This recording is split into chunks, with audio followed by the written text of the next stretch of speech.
Contrary to my bubbly persona and the fluff and glitter you see around you, there have been many times when the burden of life weighs heavy on my shoulders. Despite external metrics of success, I feel empty, lost, and alone.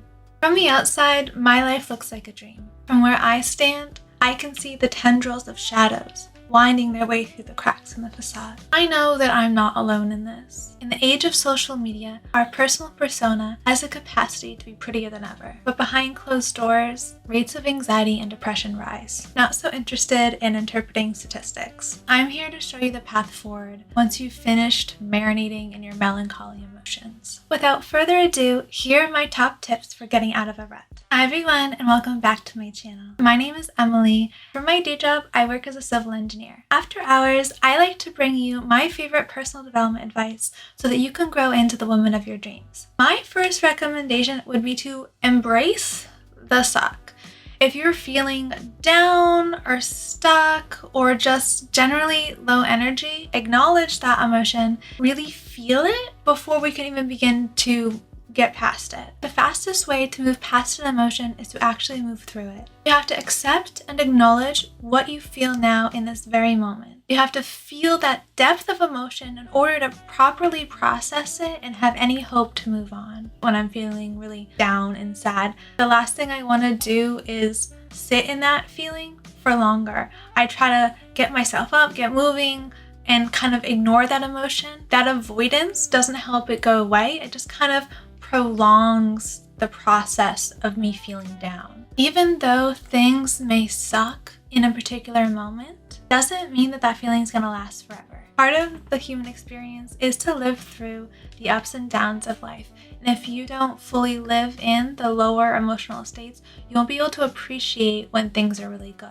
So if you have the capacity to withstand times in your life that are really low, you expand capacity to appreciate and love parts of your life that are filled with joy and love and peace. Even the hardest, most challenging, painful parts of your life have something to teach you. I believe very deeply that everything comes into our life for a reason. When challenge and times of sadness come into your life, embrace them. They are part of the human experience and they are an opportunity for you to grow and learn. The next part is do not marinate. We want to feel all of it and feel the depth of our negative emotions, but we don't necessarily want to marinate in it for longer than is necessary. You have a choice to stay in it and to actively pick your physical body up and move to try to shift that emotion. One of my personal favorite phrases is marinating in your glum. It's a really good description of what happens when you sit too long in any kind of emotion. You can marinate in emotions like gratitude and love and happiness, and they will affect your psyche. Marinating in sad, glum emotions, that negativity also affects your psyche. You want to catch yourself before this negativity has a chance to really poison. The next part is to move despite your feelings. At this point, you're probably still feeling pretty down, but you have to actively choose to pick yourself up and do the things that will help you feel better, even if in that moment you're not interested in doing things for your best interest. You may still be feeling like you want to lay in bed all afternoon, but this is not ideal. We have to, in a sense, parent ourselves, kick ourselves out of bed, and start doing the things that will help make us feel better. For fear of quoting a rather inflammatory internet personality, your feelings are not facts. They are simply an emotional state, and feelings have the capacity to change. And you have the ability to do things that will help shift your feelings. Don't think you are a slave to your emotions. Your feelings are real and they are valid and they have real psychological impacts. They are not reality. They are just a part of your perception. And our perception is something that we can change and we can shift. The story we tell ourselves about ourselves is really impactful. You have the ability to change your own personal narrative despite whatever your mind is telling you about how you feel. Over time, as you grow to believe the new story you're telling yourself about your experience, your feelings will change as well. This is a great time to get in your journal and write out what is happening to you and re-script the perspective on how you see things. The next thing I would suggest would be to try on happiness. Just like you would try on a new pair of shoes or a cute new outfit, you can try on the persona of being happy. Step into the version of you who feels happy and loves life. The more you kind of fake it and you pretend to be this person, the more that persona will infect your own persona and gradually lift you into a more positive state. I think we all over time become what we pretend to be. So if you're to use this to your benefit, pretend to be a happy person even if you don't always feel so. Pretend you're living your best life and you're full of happiness and warmth, and eventually you'll get there. Choose the story you tell yourself about your life experiences, and you can also choose the persona you put out into the world. We all wear different types of masks when we step outside, and mostly we do this subconsciously. We're not actively cultivating this persona, but you can actively cultivate the person you put out into the world for your own benefit and for everyone else's benefit. Choose to try on happiness and to choose to wear a mask of a woman who is happy and grateful and loving life, and eventually you'll find that you become her. Next thing is that heroes are not victims. We all have our favorite celebrity who we view as brave and strong and powerful. For me, they mostly exist inside of books, and those characters give me strength and something to aspire to. When I see someone heroic, I see someone who is taking full responsibility for their life, being brave enough to face the challenges that life has for them. They are not victims,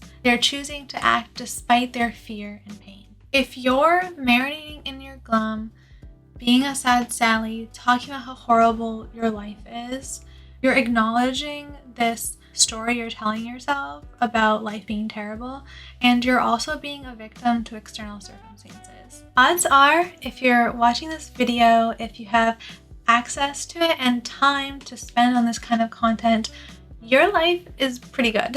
Start to see the good and start to feel the good. Choose to be grateful for what already comes into your life. This is gonna sound really stupid, but I actually have a gratitude rock.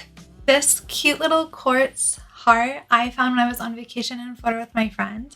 I picked it up and instantly felt like I was meant to have it. And I brought it home. I decided that every time I touched this rock, I would tell myself what I was grateful for. And it seems so stupid and like fluffy and woo-woo, but it truthfully lifts my mood to stop myself in the middle of the day and take a moment to have gratitude for all the good things in my life.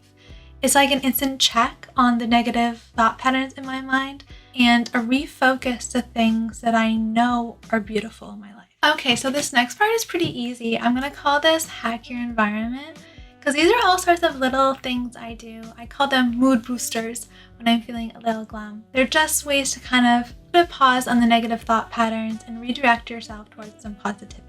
Listen to uplifting music, wear cute, fun, uplifting clothes. If I see you dressed like an assassin in all black, I'm going to just assume that you've chosen to be unhappy and sad and walk around with a resting bitch face. It may make you feel all like powerful and femme fatale to run around in all black, but it has never made me feel happier. I always feel happiest when I'm wearing like uplifting, fun, fluffy colors. So light blue, pink, red, purple, something fun and cute. It does actually change my mood a lot how I choose to dress myself, so I will sometimes dress for the mood I want to have. If I feel like I need to be more powerful, then like I'll wear the femme fatale costume. That intensity is not something I need when I'm feeling glum. I need to be wearing like a fluffy sundress or something to kind of pull myself out of that emotional state. I'd also suggest going out and getting some sunlight in the morning. I live in the Northeast in the United States, and most of us are probably a little vitamin D deficient most of the year. But if you can get outside, get some sunlight on you, it does really affect your mood.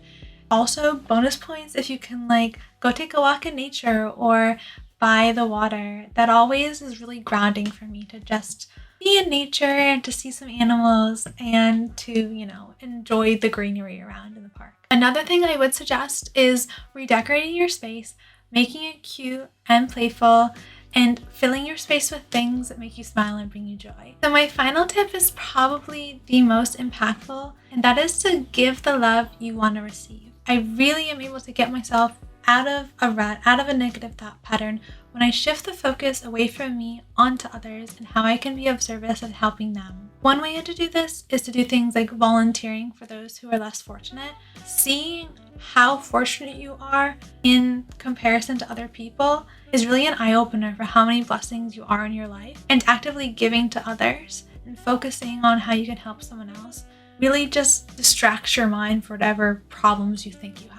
I volunteer with Foster Forward through an organization called the Junior League. If you're looking to make friends with women, also join the Junior League, because you'll meet so many interesting women who are really passionate about helping your community. And whenever I go to volunteer for Foster Forward, I just feel so useful and so helpful. It makes my day so happy to start it with, helping out the little kids, going around the store and helping parents get anything that they might need. When a family is concerned about having enough diapers to take care of their foster kids, me feeling a little lonely at home feels kind of insignificant in comparison. Find opportunities in your community where you can help out. I have developed a reputation of being a very generous person. A lot of that is altruistic, but certainly not all of it. A lot of times when I'm giving, I'm actually doing it from a selfish perspective where I want to feel better. Pouring in love and energy into people I love really, really, really makes me feel better. If I'm feeling glum or down, one of the things I'll do is I'll write my calligraphy letters to my friends, and I'll tell them why I'm grateful for them and why I think they're amazing. I'll bake cookies for my family. I know my dad in particular is a big fan, that he's a recipient of many of my late night baking antics. But the whole point of this section is to shift your focus away from yourself, help others, it will help you in return. What do we think of my plant? She is thriving. I generally have a hard time keeping houseplants alive. For some reason, they inhabit the same space as furniture in my mind, so I kind of forget they exist most times. But look how well she's doing. Alright guys, that's all I have. This was a really long video, and I hope something I said was helpful for you. I know that when you're feeling glum, down, or dare we say depressed, that it is really, really heavy to walk through life. And I don't want you to feel that way. So hopefully anything I've said will help you to shift your perspective and to choose to live a happier life. Good luck, you guys, and decide you're worthy of being happy.